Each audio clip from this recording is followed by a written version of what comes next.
Hey there, this is Scrapping Like a Lady. I want to tell you guys something serious. You know how I always say I'll have something light and something serious. So, car vlog number 12, even though this is the same day from when I did my car vlog number 11. I want to talk about the time when we first found out that our son was autistic. I worked in PD Neuro, and I had 3 kids prior to Logan. And I noticed after his immunizations that something just wasn't right with him. He just seemed a little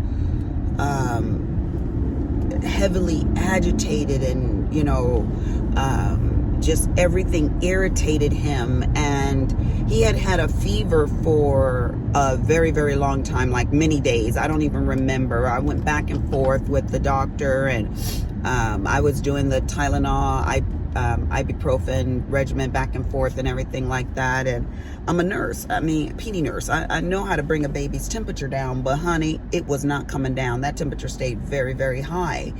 And so after about, I want to say 4 or 5 days of just going crazy with this erratic temperature fluctuation, I took him to nurse practitioner Opodol was her name. And she was like, well, it's not that high, and just keep doing what you're doing, and he could have a cold or a virus on top of getting the immunization and causing the temperature. So it could just kind of like be back-to-back situations that appear to be the same situation or condition. Okay, no, that's practical, that's possible. So I moved on. Then we went to about, I want to say 8 or 9 days, and the fever finally started tapering off, where it was like 100, a very low grade temperature, right? So I'm like, okay, we're getting back to a normal life. But while he had the fever, children are very lethargic. So I didn't pay any attention to him just zoning out, staring at the mobile, or not being very much like Logan, himself. So after the 8 days, 9 days of having the very high temperatures, when it was in the hundreds, he started getting a little bit more back to himself, but just highly irritated. Like, before he was saying words. Now this was him at 18 months. He was saying words, but then he just stopped saying the words, and he was just grunting and moaning, and I was like, okay, use your words. Well, the words had melted away when he got his immunization and got mercury poisoning. And now his toxicology says mercury level unmeasurable. Yes. Did you hear what I said? It's unmeasurable. It goes completely, the bar goes completely across, and probably would wrap around the page and come back again if it could. But they say they can't measure it. That's how much poisoning this baby has in his body. And they try to tell us, oh, it's not from the Thermosol or whatever that preservative was that was in the immunizations, that they don't put in the immunizations anymore. So I went from having I gotta go over here to CVS. Honey, I'm cutting across 3 lanes. Come on, y'all. Yeah. So they fried that baby brain. But I took him home to New York to my praying grandmother. And she said, this baby gonna talk again. Don't you worry. And she prayed on him and everything. My grandmother was from Mississippi. Country. She was so country. And I love her country ways. You know what my grandma remind me of? I can't remember the name of that Beverly Hillbillies, what the mother's name was, or the grandmother. Granny, I think they called her. That was my grandma. You know, possum and pig feet and squirrel, raccoon, yes. We probably never went to the grocery store and got meat. I sure don't remember when I was growing up. But she sent us for everything else. But when you looked in the freezer, there was a raccoon looking at you like, ah! Yes, like, And she would love to scare us. Look at me, you know how I do. Y'all know how I do. She would say, Lisa, you come home from school, Lisa, go on in there and grab me that chicken out the freezer. And I always have to look sideways at her. And I was like, there's chicken in the freezer, Grandma? Go on get that chicken out. We can thaw it out for Grandma can make y'all some chicken. Okay, yeah, she was only telling me that because she would love when you open that freezer and hear us scream. And so, yes. And her laugh was contagious. And I said, Grandma, why you do that, Grandma? Anyway, she was, girl, you was screaming. You was so scared, Lisa. You should have saw how you was screaming. Anyways, so back to my story. So this baby now has mercury poisoning. And I was working on the PD neural team. And one of the surgeons there said to me, we was talking back and forth, and he told me to go to, what was it? Neurology of Plano Neurology, something I went to for Logan, because he said he sounds like he's autistic, Lisa, or on the spectrum somewhere. And I was like, So I took him over there. Honey, the doctors, it's like two of them, they work together, you know. And he was like, yeah, your son is autistic. And I went by myself. I didn't take Willie with me. And he said, he took no time to tell me. And I should have, if I had known the signs and symptoms of autism and Asperger's and all of those good fine titles, I would have been able to say, this is what my baby has, or we think he has, you know, what do you guys think? But I didn't know. So when he hit me with the title and said, your baby is autistic, I was just like, oh, okay. Well, what do I do about that? Well, these are some of the trial medications that we've tried. How about we try him on this and see how that does? And he put him on, it'll come to me. It's a medication that they use for high blood pressure. And I went home. Oh, excuse me. No. I was running out of gas on my way home. And Artsef, yes, Artsef, that's what it's called. So I was running late for an appointment, and I was running out of gas. So I stopped and I got gas, and there was an older lady. Now, here I was in a very, very uppity part of town.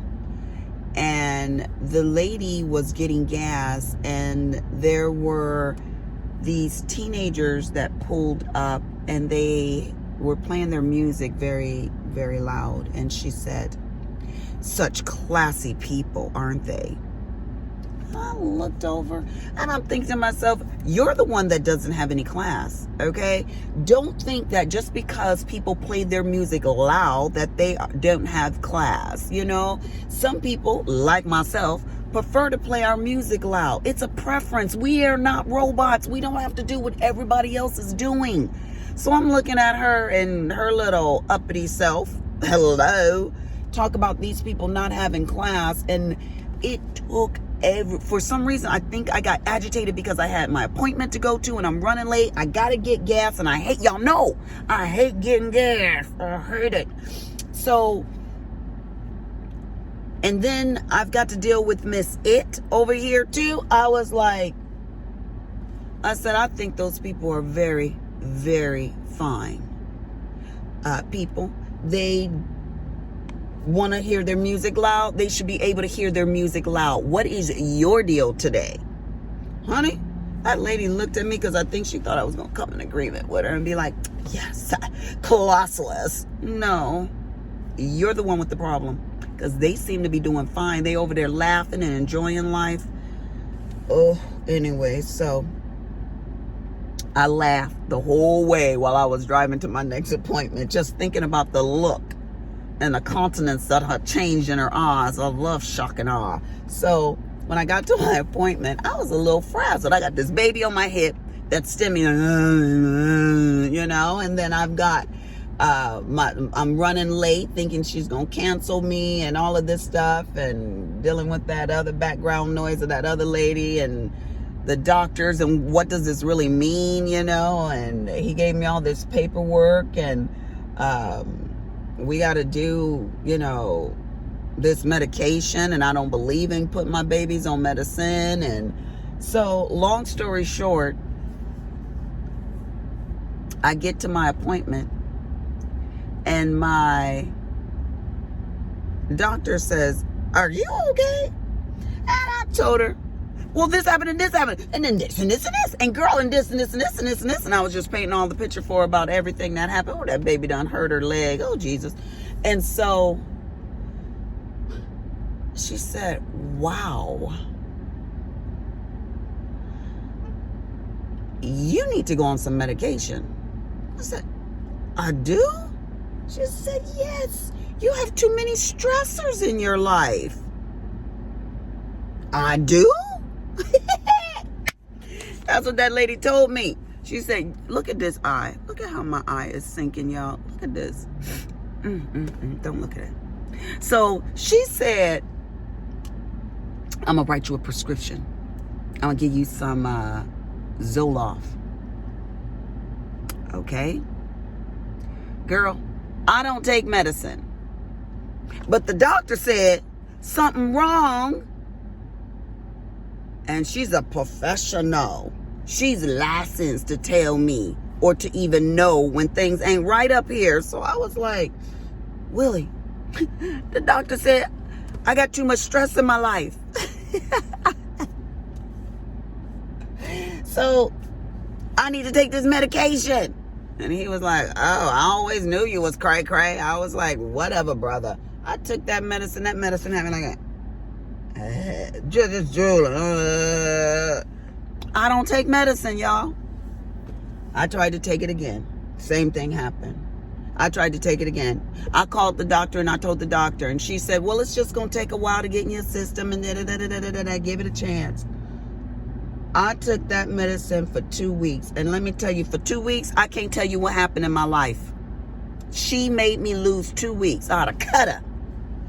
So I went back there and I said, no, honey, I can't do this. So she put me on another medication. What she put me on? I don't know. But I tried one after another. Wellbutrin. One after another after another. I was going crazy trying to take this medicine. So I stopped taking that medicine. And then nothing changed in my life. I still had the same problems, you know. At least they told me they were problems. They weren't problems until they told me they were problems. I didn't view them that way. So then, and let me preface my words here, for no one gets offended. If you are taking medication because you think you need something to soften the blow or the way you deal with the situation or whatever, honey, take your medicine. Take it twice if you need to. Hell, take it. I'm not against taking medication. I'm against me taking medication, honey, because medicine and me, we just don't do right. We just don't do right, you know. So I couldn't take any of it. I told you guys when I took that lorazepam when I was in nursing school, because I had anxieties when I took my test, and I didn't even know I had anxieties. My teacher told me that too. So I guess when I have problems, I'm just too dumb to know that I got problems, you know. So yeah, we just gonna deal with it. Whatever situation it comes, we're gonna be clear right here. However stressed out you get with it, let me just flow through the stress of it. That's what I'm gonna say about that. So Logan still was autistic at the end of the day. And here it is. He's 22 now. Here it is. He's 22 and he's still autistic. Now, let's talk about his autism, honey, because there was sometimes I'm like, you better come get your baby because he ain't gonna make it to the end of the day. I could just see myself with, you know, pinstripes or in orange, and you know, they've been changing those uniforms up, or those whatever they call them. So yeah, when he would hide from me and be as quiet as a church mouse, and honey, there is nothing more scary than when you can't find your baby. Not that if I didn't find him one day, I was like, you know what? It'd be nice if I don't find him because that kid is driving me crazy. But then I said, Willie Cooper gonna kill me. I best find his child. So he would just be real quiet and hear me. Logan, where are you, baby? Where are you? Come to mama, Logan. And then I would find him and he would bust out laughing. He'd hide under the bed, hide in boxes, hide up on the top of the bookshelves. This little bastard and he was good at it, and never would hide in the same place twice in the same week.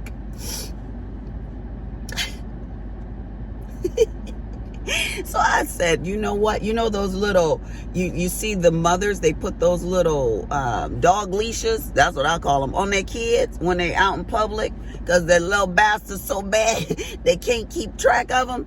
That's what I had to get for Logan. I had one with the whole vest. You know, he had the whole vest on. I said, I did everything but tie that thing to a doorknob. Because after he would finish lunch, he would want to take off running and go hide. So I had to get wise to his butt. At first, there was no correlations. I couldn't gather when he was hiding and everything like that. And then I was like, oh, as soon as I take him out of his high chair, because he knows my routine, that I'm going to wash that tray and clean that tray and everything like that, and then wash the dishes up and stuff like that. And then I'm going to put him down for a nap. So then he would go and hide. I don't know if he was hiding because he didn't want to take a nap or if he was hiding just because that was just his crazy thing to do at that time, you know. So, girl, yes. Willie, when I told him that the baby had a diagnosis of autism, he was like, oh, well, he's ours. If he's broken, he's ours. If he's fixed, he's ours. So that's just what it is.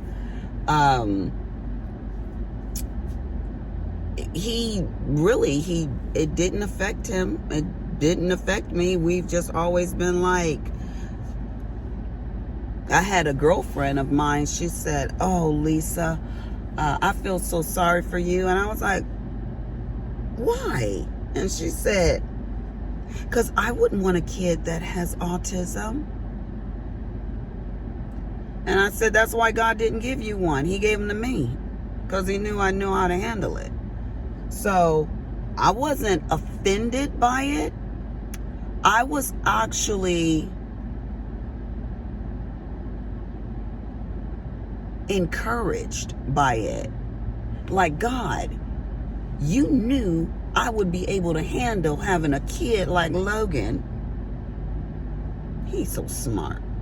That God of ours is smart, because Logan is the best person.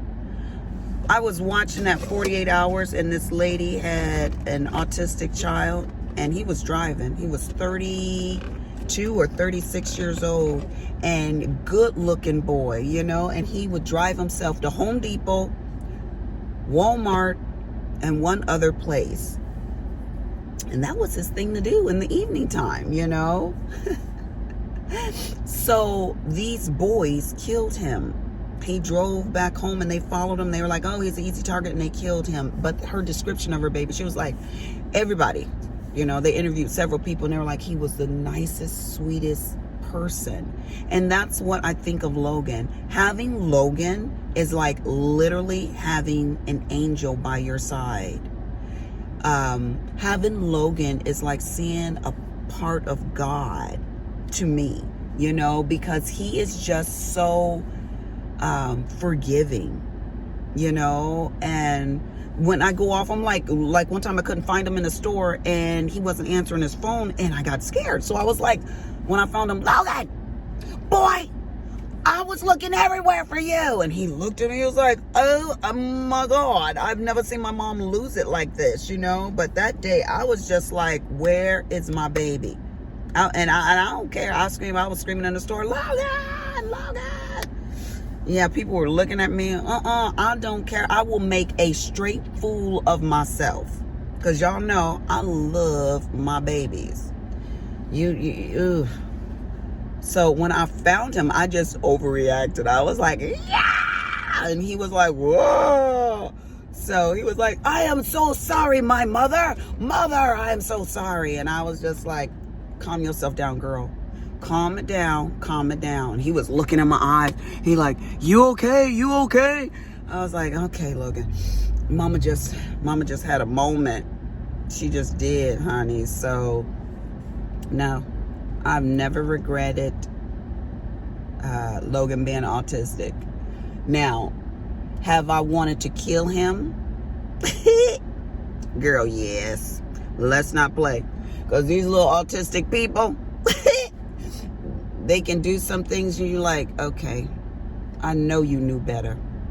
I know you knew better. Autistic or not, I'm going to have to. Nah, I don't hit them. I mean, I have hit them, but I'm just saying on a regular, I don't hit them. Yeah, that's just not me. And when I hit my kids, I'm like, boy, you know better than that. You know, that kind of hit. It ain't like a, no, we ain't doing all of that.